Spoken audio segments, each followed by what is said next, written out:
지금 들려드리는 말씀은 마크 핀리 목사님의 삶을 변화시키는 13가지 비결 중에 제 두 번째 문 앞의 마약 장사들입니다.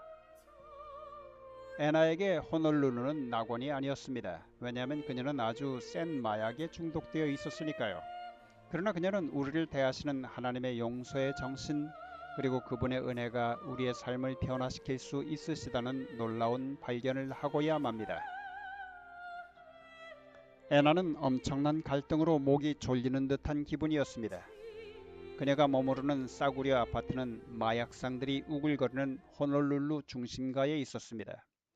제가 애나를 만난 것은 호놀룰루에서 1년의 성경 예언 강의 집회를 하고 있을 때였습니다.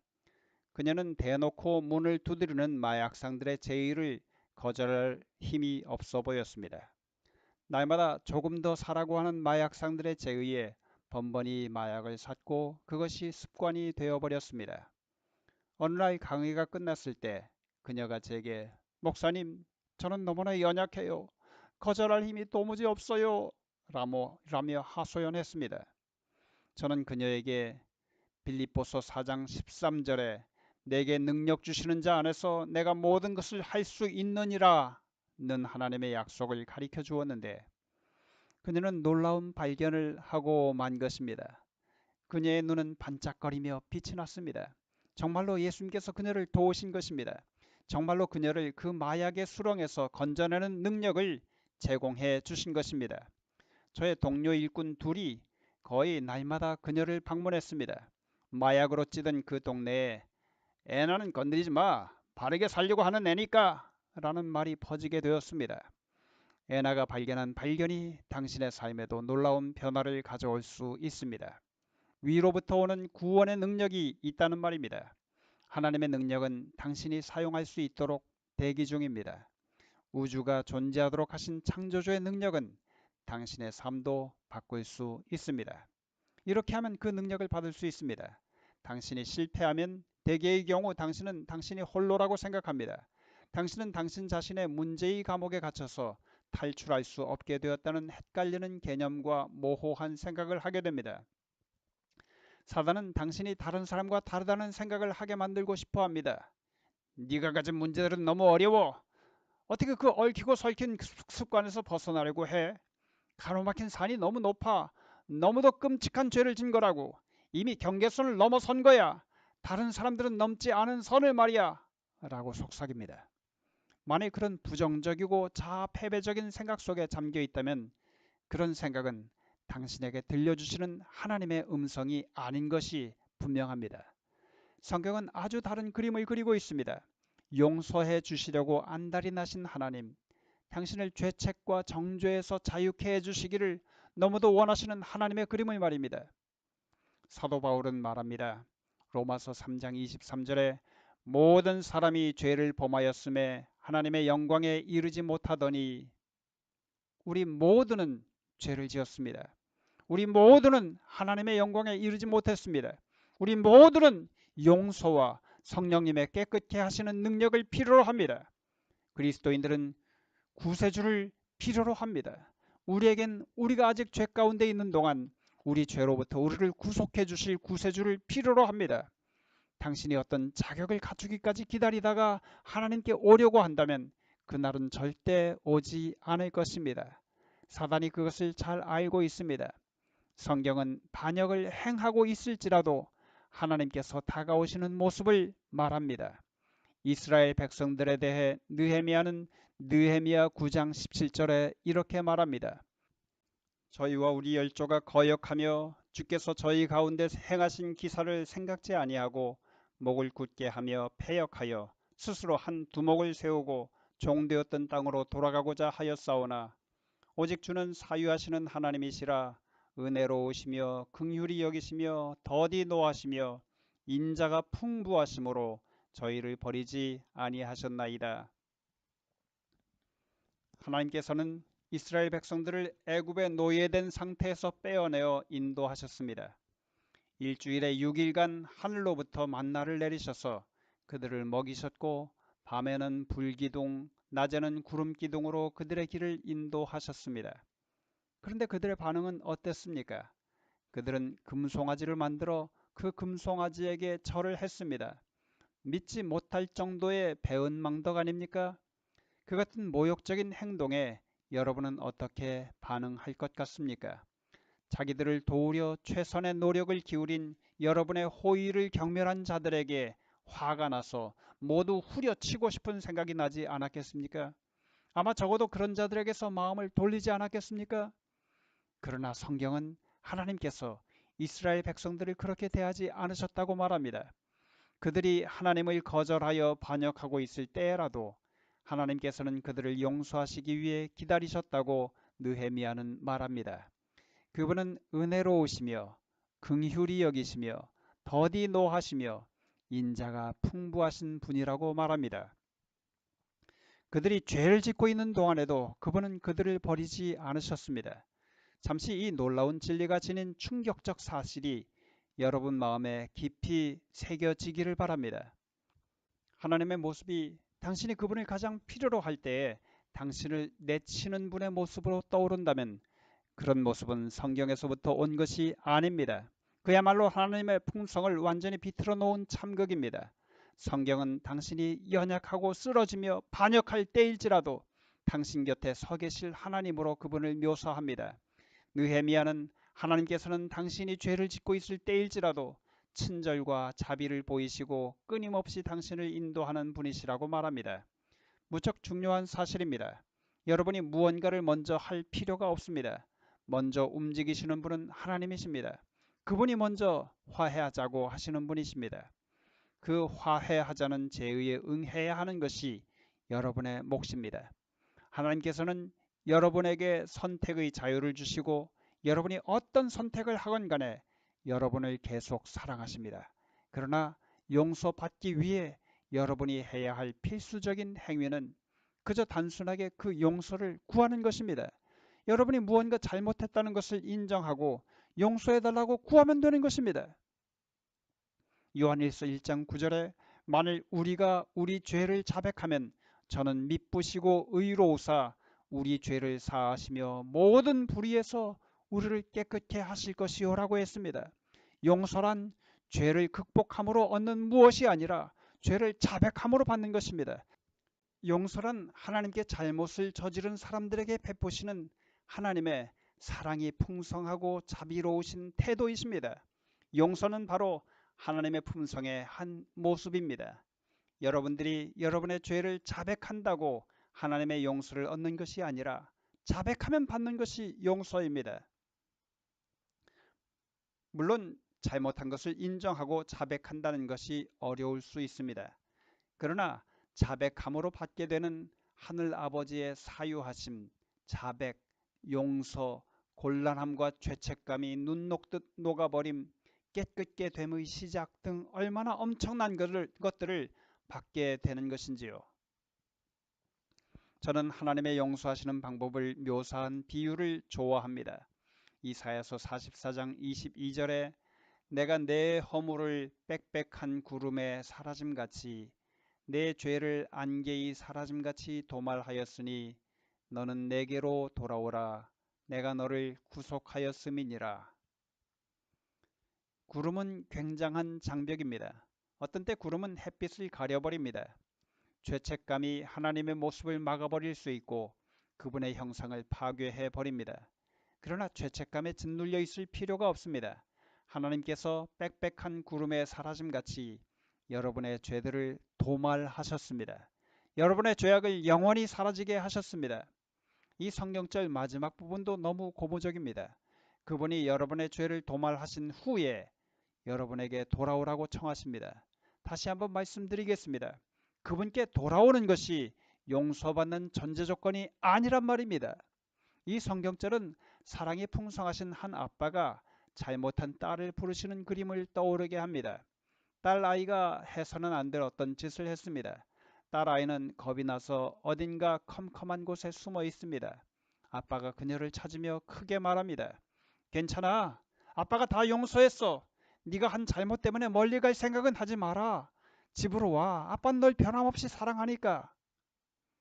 이런 분이 바로 제가 신뢰할 수 있는 하나님이십니다.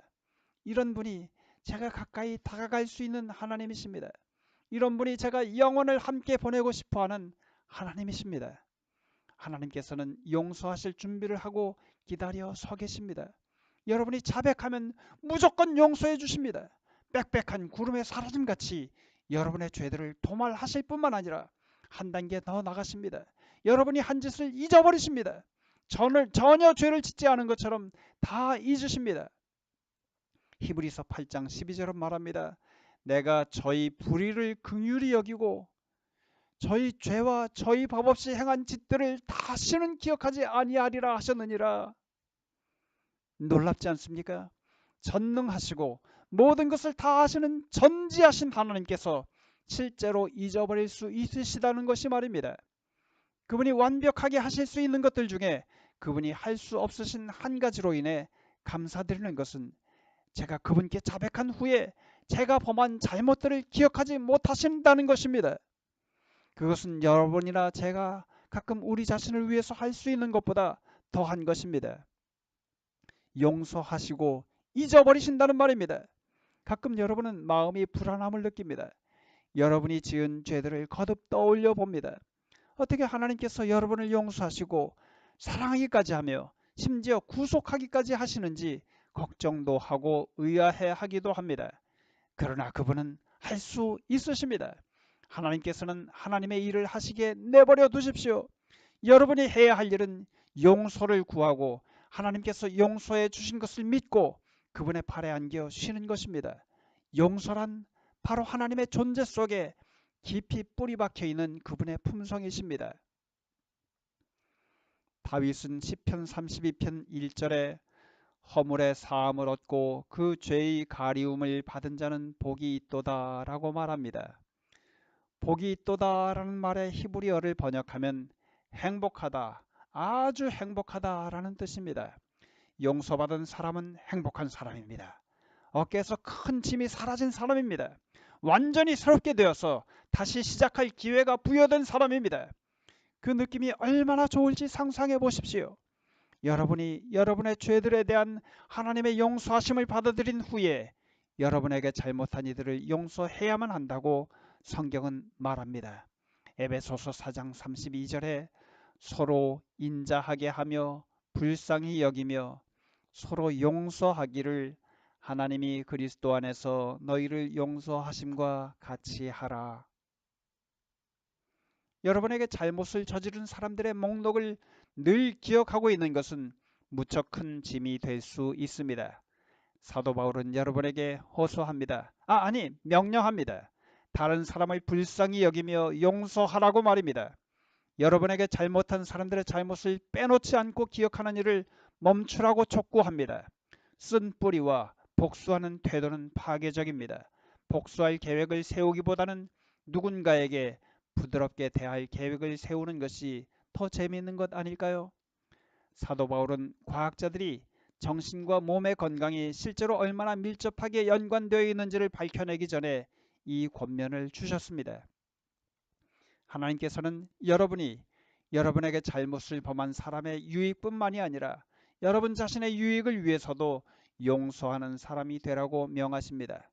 부정적인 감정을 품는 것, 트라우마가 있는 경험을 잊지 못하는 것, 상처난 마음을 계속 간직하고 있는 것은 종종 원래의 그런 상황이 생기는 것보다 더 악질의 신체적 문제를 일으키는 원인이 될 수 있습니다. 궤양, 심장마비, 건강하지 못한 정서는 때로 용서의 결여로 인해 초래될 수 있습니다. 반면에 용서는 치유 과정이 시작되도록 합니다. 얼마 전에 저는 중소부에서 예수님의 사랑스러운 사유하심에 대한 말씀을 나눌 때 참석했던 마리아라는 여성에게서 한 편지를 받았습니다. 그녀는 용서에 대한 제 강의를 듣고 난 후에 결국 자신의 아버지를 용서할 힘을 갖게 되었다고 말했습니다. 그녀가 2살일 때부터 5살이 될 때까지 그녀는 근친상간의 희생자였습니다. 그녀는 자신이 어린 시절 늘 숲이나 해변 혹은 동산을 좋아하는 여자였다고 회고했습니다. 술 중독자인 그녀의 아버지는 그녀가 5살 때에 그녀의 목을 졸라 죽이려 했었는데 왜냐하면 자신이 그녀에게 한 일을 누설할까봐 두려워했기 때문이었습니다. 어린 시절을 지내는 동안 그녀는 외로웠고 엄청난 공허를 느꼈습니다. 그녀는 자신을 돌보지 않기 시작했습니다. 먹지도 않고 자주 울었습니다. 그녀의 부모는 그녀의 파괴적인 행동을 비난했습니다. 어른이 되었을 때 그녀는 자신이 더럽고 무가치하며 죄로 가득한 잃어버려진 여인이라 생각했고 종종 자살을 생각하기도 했습니다. 어느 날 아침 잠에서 깨었는데 목과 등과 허리에 마비가 왔습니다. 물리치료와 여러가지 형태의 체조 치료를 받아보았지만 더 악화될 뿐이었습니다. 그녀가 하나님의 용서하시는 사랑, 무조건적으로 퍼부어 주시는 사랑을 이해했을 때 치유가 시작되었습니다. 비록 그녀가 자기 아버지의 치가 떨리는 행동에 대해 아무 책임이 없다는 것을 알았지만 자신도 거룩하신 하나님 앞에 용서를 필요로 하는 죄인이란 것을 느꼈습니다. 이제 그녀는 자기 아버지를 용서할 수 있었습니다. 수년 만에 처음으로 그녀는 자신이 용서받고 깨끗하고 정결케 된 기분을 갖게 되었습니다. 이제 제 마음에는 평화가 있어요. 예수님이 목사님을 통해 제게 말씀하게 해주셔서 감사드려요 라는 편지를 제게 쓴 것입니다. 용서는 치료하는 힘이 있습니다. 참으로 아주 멋진 치료제입니다. 마리아도 자신의 치유의 한 부분으로 상담을 받았습니다. 아픔과 상처를 지닌 많은 사람들에겐 그리스도인 상담자와 상담하는 것이 필요할 것입니다. 여러분의 아픔을 이해할 뿐만 아니라 위대하신 위로자 되신 분을 가리켜 줄 수 있는 상담자의 안내와 체휼함은 여러분의 그리스도인 여정에 무척 가치 있는 자산이 될 수 있습니다. 여러분에게 잘못을 저지른 후 잘못을 인정하고 용서를 비는 사람을 용서하는 것은 그리 어렵지 않습니다. 맞습니까? 그렇지만 잘못해놓고 획 돌아서는 사람은 어떻습니까? 여러분을 향해 독화살을 쏘아댄 후 획 돌아서 가느니 심지어는 웃기까지 하면서 달아나는 이는 어떻습니까? 그런 사람들도 용서하는 것이 가능합니까? 여러분이 예수님의 모본을 따르려 한다면 분명 가능한 일입니다. 여러분이 하나님께 죄를 지었을 때 먼저 용서해 주고자 하신 분은 하나님이십니다. 마찬가지로 누군가가 여러분에게 죄를 지었을 때 여러분이 먼저 용서해야 합니다. 에베소서 4장 32절은 하나님께서 여러분을 용서해 주신 것처럼 다른 사람을 용서해야 한다고 말합니다. 그분은 여러분이 용서를 구하기도 전에 용서해 주시기 위해 서서 기다리시는 분입니다. 그분이 여러분의 모본이십니다. 제가 잘못했습니다 라는 말을 듣기 전에 용서하는 것은 불가능하게 보일지 모릅니다. 물론 여러분 자신의 힘으로는 불가능합니다. 여러분에게 잘못을 범하고 용서받을 가치가 없는 누군가를 용서할 수 있는 유일한 길은 예수님께서 여러분이 용서받을 가치가 없을 때에 여러분 자신을 용서해 주신 사실을 깨닫는 것입니다. 여러분의 정죄에서 누군가를 풀어줄 수 있는 유일한 길은 예수님께서 그분의 정죄하심으로부터 여러분을 놓아주셨다는 것을 깨닫는 것입니다. 누군가를 용서해 줄 수 있는 유일한 길은 여러분이 먼저 용서받았다는 사실을 감지할 때야 가능합니다. 물론 여러분이 용서받은 것을 증명하기 위해 갈등되는 관계 속에 머무를 필요는 없습니다. 마리아가 그녀의 아버지를 용서하기 위해 아버지 집에서 살거나 아버지가 계속 자신을 추행하도록 허용하는 것을 필요로 하지 않았습니다. 정말로 필요한 것은 친절함과 부드러운 동정의 마음 그리고 용서하는 태도였습니다. 용서, 여러분이 하나님께 지은 죄의 용서와 다른 사람들이 여러분에게 범한 죄들을 용서하는 것, 그 용서가 오늘 여러분의 삶에 변화를 일으키는 시작이 되게 하지 않으시겠습니까?